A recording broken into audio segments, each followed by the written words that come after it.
안녕하세요. 저는 이번 한국의 전통연희 유랑강대 남사당 놀이 강의를 맡은 한국예술종합학교 전통예술원 김원민 교수입니다. 유랑강대 남사당패를 통해 한국 전통연희의 신명난 흥의 세계로 여러분을 초대합니다. 네, 남사당 놀이는 국가무형문화재로 지정된 한국의 대표적인 전통연희입니다. 2009년 유네스코 인류문화유산으로 등재되어 그 가치를 세계적으로 인정받은 바 있습니다. 이러한 유랑강대의 역사와 그들의 연행놀이들을 이론적 강의와 실습을 통해 여러분들이 한국 전통예술의 멋과 신명을 쉽고 재미있게 경험하실 수 있도록 도움을 드리겠습니다.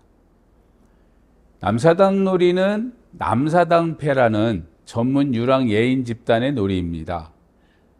남사당패는 전국을 떠돌며 그들의 기예능을 팔아 생계를 유지했던 집단이었습니다. 그들은 풍물, 그리고 인형극인 꼭두각시, 탈춤, 줄타기, 땅재주, 대접 돌리기 등 이 다양한 놀이를 펼칠 수 있었던 뛰어난 예인 집단이었습니다. 그렇다면 그들이 펼쳤던 다양한 놀이들은 어떠한 모습이었을까요? 네. 그리고 보통 이러한 놀이 집단은 남녀 혼성으로 구성될 법하죠. 근데 이 남사당패는 남자들로만 구성되어 있다는 점이 참 특이하죠. 왜 여성들이 없는 남성 중심의 놀이 집단을 구성하였을까요? 네. 한국의 18, 19세기에는 남사당패 말고도 이 전국을 떠돌며 전문적인 공연을 활동을 했던 놀이패들이 참 많았다고 합니다. 그렇다면 이 남사당패와 같은 다양한 유랑 강대들을 추적해 보는 것도 꽤 흥미로울 것 같습니다.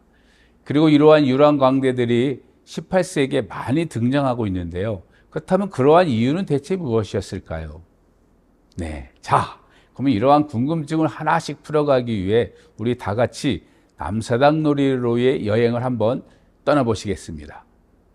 네, 남사당 놀이를 학습하기 위해서는 먼저 그 놀이를 담당했던 남사당패가 어떠한 예인 집단이었는지 그것을 먼저 살펴보는 것이 아무래도 여러분들이 이해하기가 쉬울 것 같습니다.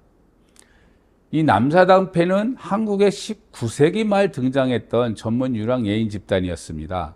이 남사당패들은 남자들로만 구성된 집단이었으며 그들은 전국을 떠돌면서 연주, 춤, 고개, 노래 등 이런 기예능을 팔아 생계를 유지했던 집단입니다. 남사당패에 대한 연원을 확인할 수 있는 기록과 문헌은 매우 빈약해서 그들의 형성과 활동 등을 구체적으로 알 수는 없습니다. 다만 학계에서는 남사당패의 전신을 여성 중심의 놀이패였던 사당패에서 비롯되었다는 것이 정설로 전해지고 있습니다. 네, 즉 여성 중심의 놀이 집단에서 점차 여성 연희자들이 사라지면서 그 자리를 남자들이 대신하게 되면서 남사당패가 만들어졌다는 것입니다. 당시 남사당패와 같은 이런 유랑 강대들은 최하위층 천민의 신분으로 어떤 지배층의 관점에서 그 풍속을 해치는 패륵 집단으로 멸시를 받기도 하였습니다. 그래서 그들의 놀이는 그 지배층에서 환영받지 못하였고 놀이의 향유층 또한 서민들이었다는 점에서 지배층에 대한 부조리와 권력의 그 비판 등 그들의 놀이 속에는 민중들의 비판적 시각이 깊게 내재되어 있습니다. 이 권력층의 부조리와 억압을 과장된 몸짓과 그리고 웃음으로 휘하하며 민중들과 함께 웃고 즐기며 그 아픔과 그 고단했던 삶을 그 놀이를 통해 풀어내었던 것입니다. 이처럼 남사당패는 신분의 한계와 한 곳에 정주하며 예술 활동을 펼친 것이 아닌 그들의 놀이판을 찾아 마을과 장터 등 전국을 유랑하던 집단이었기 때문에 그들의 삶은 매우 힘들고 어려웠습니다. 그리고 이러한 유랑강대들은 마음대로 공연을 하지를 못하였죠. 마을에 들어가서 공연을 하려면 마을 촌장 등의 허락을 꼭 받아야 했죠. 하지만 항상 환영받지는 못했습니다. 그리고 허락을 받아 마을 사람들을 위해 놀이를 펼친다 해도 그들에게 주어지는 사례는 한 끼의 식사와 잠자리 제공 정도였다고 합니다. 이러한 남사당패는 어렵게 명맥을 유지하다 20세기 접어들어 한국사에서 그 자취가 점차 사라졌습니다. 그러나 1960년대 접어들어 이 사라졌던 남사당패의 흔적을 찾는 복원 연구가 시작되었습니다. 그래서 과거 남사당패에서 연행되었던 놀이들의 기예능이 가능했던 그런 연희자들을 모아 남사당 놀이를 복원하기 시작하였고, 마침내 남사당 놀이의 6가지 놀이를 재현할 수 있었습니다. 그리고 이러한 연구 성과를 토대로 1964년 국가무형문화재로 남사당 놀이가 지정되어 현재까지 보존, 계승되고 있습니다. 한국의 18세기는 남사당패와 같이 유랑 예인 집단이 다양하게 존재했습니다. 대표적으로 사당패, 솥대쟁이패, 풍각쟁이패, 또는 초란이패, 대강대패, 광대패, 건리패, 중매구패, 구충패 등 다양한 유랑 예인 집단들이 마을과 장터를 떠돌며 공연 활동을 전개했습니다. 그 중에 몇몇 유랑강대 집단들을 한번 그럼 간단히 살펴보겠습니다. 먼저 고개와 기예를 중심으로 활동했던 솥대쟁이패입니다. 이 솥대쟁이패는 굵고 긴 장대를 세우고 쌍줄을 양쪽에 매달아 여러 가지 재주를 연행했던 놀이패였습니다. 이 놀이패의 대표적인 놀이가 바로 솥대타기입니다. 물론 이들 또한 솥대타기 외에도 이 남사당패와 유사한 놀이들을 펼쳤다고 합니다. 그럼에도 이 솥대쟁이패는 땅재주, 줄방울 등 고개와 기예를 중심으로 놀이를 펼쳤던 예인 집단으로 이해하시면 될 것 같습니다. 다음은 풍각쟁이패로 퉁소, 해금, 가야금, 북 등의 어떤 편성으로 장터 등에서 연주와 권무 등을 연행하며 유랑을 했던 예인 집단입니다. 이 집단의 특징은 다양한 구성원들로 이 집단을 형성하였다는 점인데요. 이제 그림에서 이 퉁소를 부는 이 연주자를 자세히 보면 이 앞을 보지 못하는 맹인의 연주자입니다. 그리고 그림 아랫부분, 그 건물 추는 연희자는 바로 어린아이입니다. 자, 이렇듯이 풍각쟁이패는 장애인과 어린아이까지 다양하게 구성되었다는 것이 특징입니다. 다음은 가면곡을 중심으로 놀이를 펼쳤던 초란이패입니다. 초란이라는 말은 요사스럽게 생긴 가면을 가리키는 말이라고도 합니다. 이 그림에서처럼 이 초란이 가면을 쓴 연희자가 이 장대 타기를 하기 위해 장거를 짊어매고 장대에 오르는 모습입니다. 그리고 이들은 가면곡인 탈놀이를 주된 공연 종목으로 삼았던 패이지만 이 외에도 이런 풍물이나 얼른, 이건 이제 요술이라고 하는데 마술이라고 보시면 됩니다. 이런 그림처럼 이 죽방을 받기 등도 연행할 수 있었던 집단이었습니다. 이들은 주로 관의 메인 노비나 군인 출신들이 주도했다고 합니다. 다음은 불교의 승려, 즉 중들이죠. 이 중들이 중심이 되어 매구를 치며 놀이를 펼쳤던 중매구패입니다. 이들은 그 사찰의 보수, 창건 등을 명목으로 이 풍물과 불경 그리고 등을 읊어주고 그 대가로 금전과 곡식 등을 받으며 유랑을 했던 그런 집단입니다. 다음은 중매구패와 유사한 그 불교 승려 집단인 굿중패입니다. 이 굿중패는 승려들이 변장을 하고 법고와 징을 치며 고사소리를 하며 나쁜 액을 맞고 복을 빌어주는 패입니다. 이들은 법고와 범패로 복을 빌어주는 것이 주된 분야인데요. 이들도 마찬가지로 이런 풍물, 땅재주, 한량꽃 등 다양한 놀이를 연행할 수 있는 유랑 강대패였다고 합니다. 네, 그 밖에도 사당패, 대강대패, 건리패 등 한국의 18세기는 참 다양한 전문 예인 집단들이 많이 활동을 하였다고 합니다. 그런데 이들은 불교의 사찰과 많은 관계를 맺고 이 사찰에서 내어주는 신표를 제시하며 놀이를 펼쳤다고 합니다. 아마도 이런 유랑 광대 집단이지만 그 마을 또는 장터 등에서 그들 마음대로 놀이를 펼치지는 못하였을 겁니다. 그래서 관이나 마을 촌장 등에게 놀이를 펼칠 수 있는 그런 허락을 받기 위해서는 어떠한 증표가 필요했을 것입니다. 이상으로 살펴본 바와 같이 그 조선 후기, 즉 한국의 18세기 이후 이런 다양한 전문 유랑 예인 집단이 존재했었습니다. 물론 이러한 유랑 예인 집단은 18세기 갑자기 등장한 것은 아닙니다. 4세기쯤 고구려 백제 신라 삼국의 고대 국가로부터 조선시대로 이어지기까지 이런 전문 예인들은 존재했었습니다. 그리고 그들의 어떤 다양한 놀이를 고대 시대부터 존재했던 제천의식과 세시풍속, 종교 등의 의식 활동 속에서 연행되었던 예술 행위가 외래 문화적 유익과 교류 등으로 뒤섞이고 정제되어 압축된 것들이 오늘날까지 한국의 전통으로 이어져 온 것입니다. 특히 이러한 전문 예인 집단들은 지배자들의 시각에서 환영받지 못했던 집단이었습니다. 그래서 그들의 예술적 삶은 매우 힘들고 고단했을 것입니다. 그럼에도 그들은 서민들과 함께 고단한 삶을 이루어가며 어렵고 힘든 시간들을 이 웃음과 신명으로 극복해내면서 전통연희가 오늘날 한국의 대표적인 전통문화예술로 성장할 수 있도록 초석을 마련해 준 것이죠. 그리고 이러한 밑거름이 바탕이 되어 오늘날 새로운 재창조를 통해 한국의 전통연희를 더욱 꽃필 수 있는 우리의 귀한 문화적 자산인 것입니다.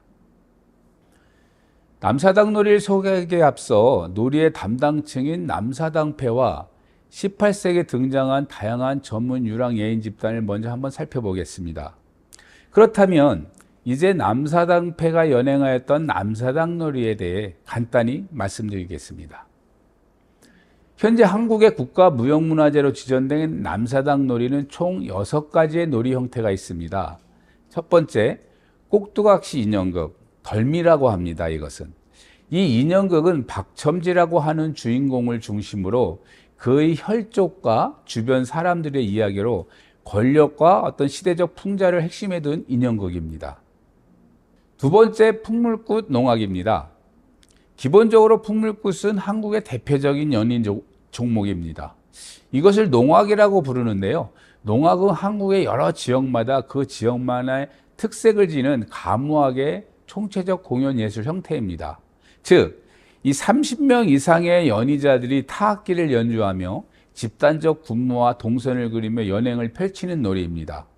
아마도 여러분들 중 사물놀이라는 것을 들어보신 분들도 계실 겁니다. 네, 바로 이 사물놀이가 전통 농악에서 새롭게 재창조된 예술 형태입니다. 세 번째로 탈춤 덧배기입니다. 남사당 덧배기 또한 한국의 여러 지역 탈춤과 같은 유형의 가면극입니다.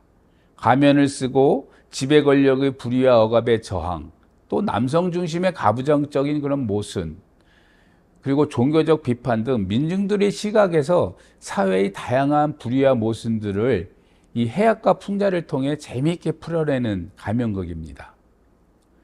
네 번째는 줄타기, 얼음이라고도 합니다. 이 줄타기는 허공에 줄을 메고 그 위에서 여러 잔재주를 부리는 것인데 매우 고개적인 놀이입니다.